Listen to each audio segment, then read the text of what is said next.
Good morning, Cougars. This is Mrs. Belatesh for another day of science camp. Today we're going to make a bridge out of paper. Now, I know you're probably thinking paper is not very strong, and you're right. Paper is not very strong, but we can change the properties of the paper to make it stronger. Remember when we made the paper mache? Well, the paper mache made the paper stronger, right? Paper is really flimsy, but when you change some of the properties of the paper, you can make it much stronger. Okay, so we also read the story about Iggy Peck, architect, and I loved that story because Iggy Peck used all kinds of different materials, right? He used apples and peaches and modeling clay. He used diapers. Unfortunately, they were stinky, but he used all different types of materials, chalk and string, and he used what he knew about those materials, those properties, whether they were strong or flexible, whether they could connect, and then he used those to build different structures, bridges and buildings and things like that. So it's really important to think about the properties of each material when you're going to build. All right, so today what we're going to use some paper, we're going to use some scissors, you can use scissors if you want, and some tape, and we're going to build all of our bridge out of paper, tape. That's it, paper and tape. Okay, so the first thing I want to talk about is the forces that are going to be acting on a bridge, right? We all know that gravity pulls things down, right? Bang. Though gravity pulls things down to the surface of the earth, actually to the center of the earth. So gravity pulls everything down. Well, if gravity's pulling everything down, why isn't everything just falling on the floor? That's because, in fact, other things are pushing up, right? So I have a piece of paper here, and I want to balance it. I'm gonna see if I can go down a little bit more. I want it to balance on its edge, right? It falls down. Gravity pulls it down. So, however, if I use my finger and I push back up on the paper, I can keep the paper from falling down, from gravity being able to pull it down. Now, right now, I have balanced forces acting on this piece of paper. Gravity is pulling it down with the same amount of force that I'm pushing up, okay? Make sure I'll turn it a little bit of an angle so you can see. See my fingers there pushing up. Now, if my finger was pushing up more than gravity was pulling down, it would fall over, right?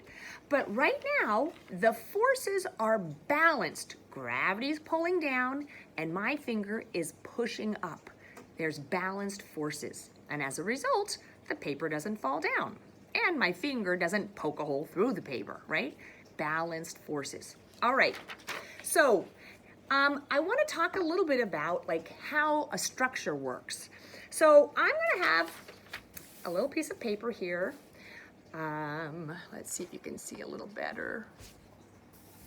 Okay, and I took some paper and I made some columns.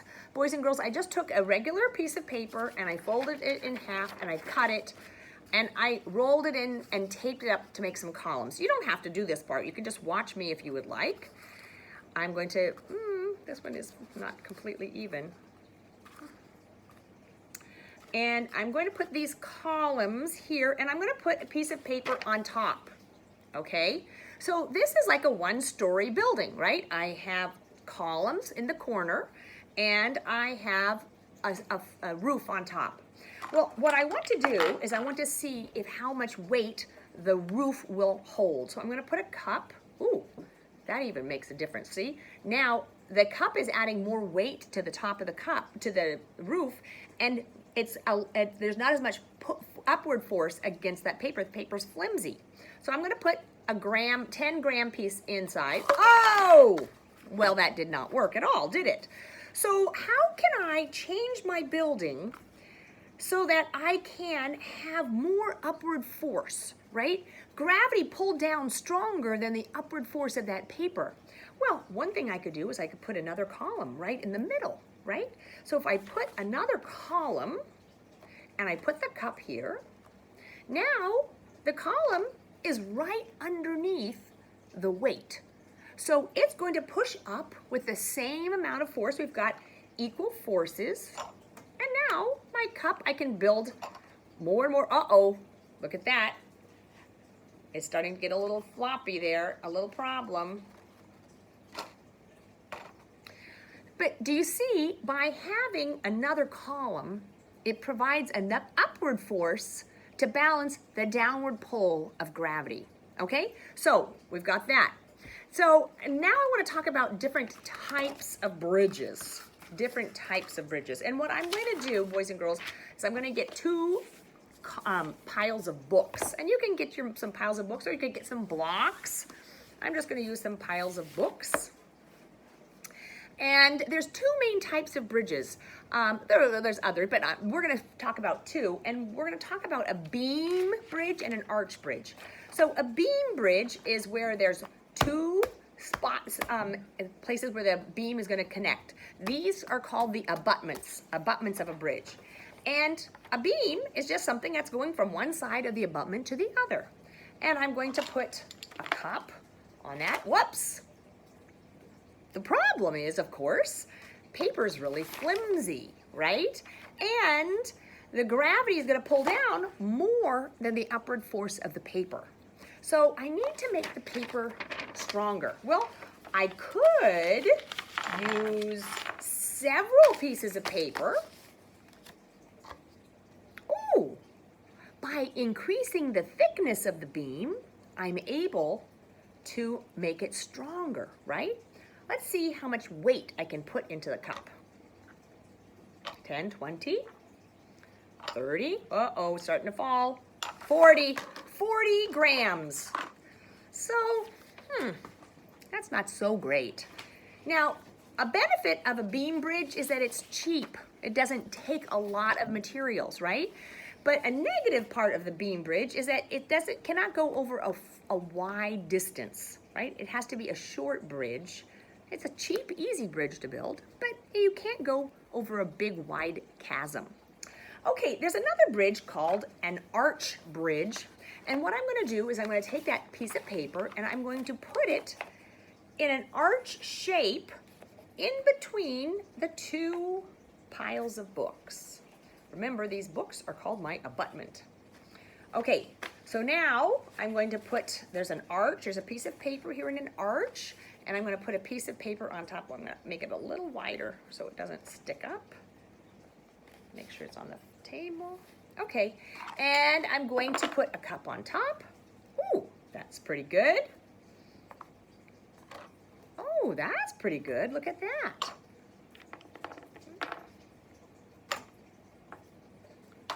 Oh, so it fell as well.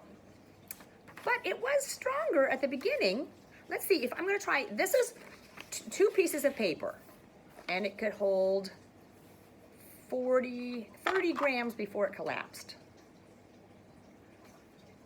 40 grams. Oh, 40 grams. It's still there. I'm going to try one more. 50 grams. Okay, it held 40 grams. I'm going to try two pieces of paper just across. It's the same distance.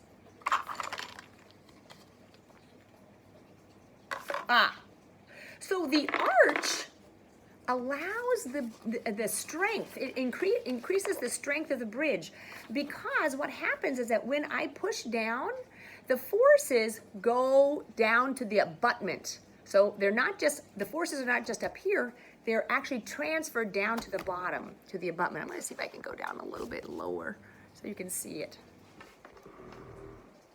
Okay. All right. So now I want to kind of keep that in mind when I'm going to do my bridge building. All right. Now, the other thing that's really important in terms of bridge building is changing the shape of the paper makes a huge difference on the strength of the paper, right? So this paper, just straight piece of paper, is really flimsy. See how flimsy it is? Not very strong at all. But if I take that paper and roll it into a tight column, now it is really strong. I'm pushing down with quite a bit of force and it's not bending at all. Whereas here, I just bent just a tiny little bit and it bends and it falls. Another shape that's amazing is the triangle, okay? Now, do you remember when I was trying the bean bridge before, and I had one piece of paper and it wouldn't even hold the cup? So this is one piece of paper, but because I changed the shape of the paper into triangles, look at that, like an accordion, I changed it into triangles. Now that can hold so much weight. 10, 20, 30, 40, 50 grams. Right? The arch bridge couldn't even do that. So I have one piece of paper, and I made that one piece of paper so much stronger by folding it into a triangle. Boys and girls, if you've ever gone to seen a bridge where a railroad, a train goes over it, it's always got triangles. Triangles are the strongest geometric shape. Okay, so now we've got some ideas. I'm going to start building a bridge. All right, so what I want us to do is I want us to have a pile of books that are at least 10 inches apart. Ooh, 10 inches is kind of far. Ooh, okay, that's how far my bridge is going to be. I have to go from one side to the other using just paper, All right, so boys and girls, I did a little advanced work, and you can pause the video anytime you want and do some work and then come back and join me, okay? So I made a bunch of these tubes. Now, unfortunately, they don't really go completely across, and I want my bridge to be longer. So what I'm going to do is I'm going to connect them a little bit. I can't just connect them like this because now there's a hinge, and that's not strong. But if I have an overlap, if I use some tape and make an overlap, then that will make it stronger. So I've got these tubes, I'm gonna tape them together. So if you would like, and I'll show you how I made the tube so that you know how to do it. I got a piece of paper, and I got a pencil. And I wrapped the paper around the pencil. Okay. It is amazing how just changing the shape of a material, and also when you change the shape, right, it increases the thickness of the material. So I wrapped my paper all around the pencil. Now, don't think I left the pencil there because I did not. I take the pencil out, and then I put some tape at both ends of my tube.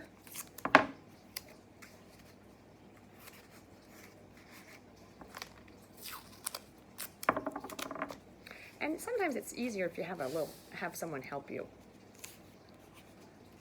Okay, so now I have a tube, and I might put a piece of tape in the middle too. All right, so now I made a whole bunch of tubes, okay? And I also am gonna make some triangles. So here we go. I'm just gonna take one piece of paper, and I'm going to have my folds about maybe ½ an inch. So I'm gonna fold it like an accordion. I don't know if you've ever heard an accordion. You know what, Mrs. Tawil, I don't know if she's ever had an accordion in music lab, in music. I love accordions, I love the sound of an accordion, and I love the idea that it's just air being changed into music. Science and music go together so well. So boys and girls, do you see? I'm now gonna just fold it back and forth, back and forth. I'm not folding it on top of each other. I'm folding it, so I did it one direction. Now I'm gonna turn it over and fold the other direction. So I'm gonna have a whole bunch of triangles. I'm gonna turn it over and fold it the other direction. So it's called an accordion fold. And I bet you made a fan. When I was little, we used to make paper fans, and by making accordion folds. Okay. And the last one. Okay, so now I have 2 pieces of paper that are an accordion fold. And look, if I just put one underneath the other, now I have a nice wide bridge. Okay, so I'm going to get my long tubes and I'm going to tape them together. I'm going to move my abutment out of the way so I have space to do my building, and I'll come back to that in a minute. All right. Hey, boys and girls, I am really glad that you're doing this with me. I wish that I could be with you in person, but it makes me feel good to know that some of you are doing some science activities with me over the break. It makes me so happy. When my son was little, you know, I'm sure when Mrs. Tawil, when her son was little, I bet they did lots of music things together. When my son was little, we did lots of science things together. And I bet that when Mrs. Keller's girls were little, they did lots of art things together. But guess what? They're all wonderful activities. Art, science, PE, math, whatever you're interested in, right? That's the most important thing. If you like it, do it. I find that if I really like something, then I'm more interested in learning about it. And then I get interested in other things too, and I start learning all kinds of new things. Okay, so I am taping my, oops, almost dropped it, my columns together like this. You see how mine is getting really long? I'm doing back and forth. But I'm having an overlap here so that there's not a hinge. If I just put the pieces together at the end and I tape them, then it's not going to be strong. I need to have that overlap in order to make it strong. Okay, I'm going to do a few more.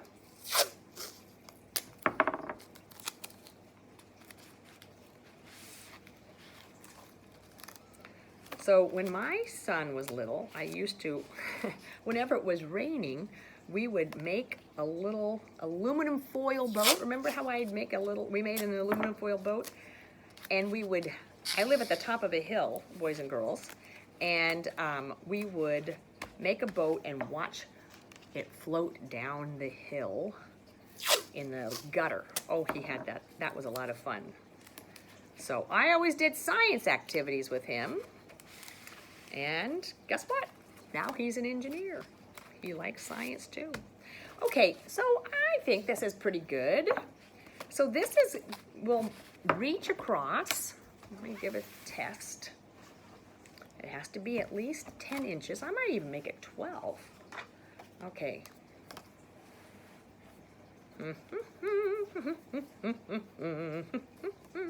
Okay. Ooh, that is pretty strong. Look at that. But I have all these holes in it, so I think I'm going to take a piece of paper and make a bed, a road bed for my bridge. I'm just going to test it. I'm going to see. Okay, here's my cup. 10, 20, 30, 40, 50. Ooh, that is pretty strong. Oh my gosh, I am amazed at how strong this bridge is. And it's just made out of paper. Okay, so I like that. Oh, I feel like I need to do a little bit more. I want it to be maybe a little stronger and maybe a little more interesting. I want to put, I think I'm going to tape the road bed to it. And I want to put some like sides, guardrails on it, right, boys and girls? Like when you go on a bridge, it's not just like wide open and you could fall off the bridge, right? They have something to make sure that people don't fall off the bridge. So I'm going to tape this to my beams underneath. So I did build them as a column. If it's straight up and down like this, it's a column. If it's sideways, it's a beam. Okay, I'm gonna tape my road bed to my beams.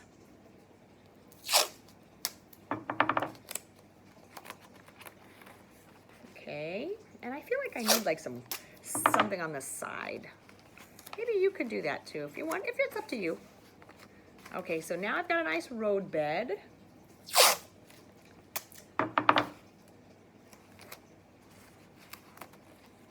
Okay. Now, when I think about Iggy Peck Architect, he had tall columns that were here. And he had string that came down. And what happens with that, these columns then help support the load of the bridge. So I don't know if I'm going to do that with mine, because I think that mine is a simple little bridge. But this is how that a suspension bridge would work. If you have some string, you could make these columns, and then you take the string and you tape it down here. And then when the weight gets pushed down on the bridge, then the weight is actually transferred to the top of the column. And it pushes down on the column. And so like the bridge is hanging on these tall columns, okay? So if you wanted to, you could make a suspension bridge. Or if you wanted to, you could add some of the triangles and make it an even stronger bridge, right? Using the accordion folds. Or you could use an arch. Very interesting. Isn't it amazing that you can make a bridge out of paper? I'm just gonna see how many weights. I have this pretty heavy. Oh my gosh, look at that, boys and girls. Don't fall over, it's unbalanced forces there. Wow, that is pretty amazing. I have a pretty heavy weight and my bridge has not fallen. Just made out of paper. I'm gonna see how many pieces of paper I used in order to make that bridge. 1, 2, 3, 4, 5, 6, 7, 8, 9, 10. 10 pieces of paper with some tape, and I held up a whole bag of weights. See how much you can do. See how big a bridge you can build. Use different shapes. Use columns, use triangles. Make a suspension bridge with paper and string. I love building. Boys and girls, make sure to take pictures and send it to me. You can post it on Facebook. I don't know if you can do it on YouTube, I don't know. But I love to see some of the work that you guys have sent me already. It's so much fun. All right, talk to you tomorrow. Tomorrow, we're doing the volcano. Hip, hip, hooray. Take care, Cougars. Bye.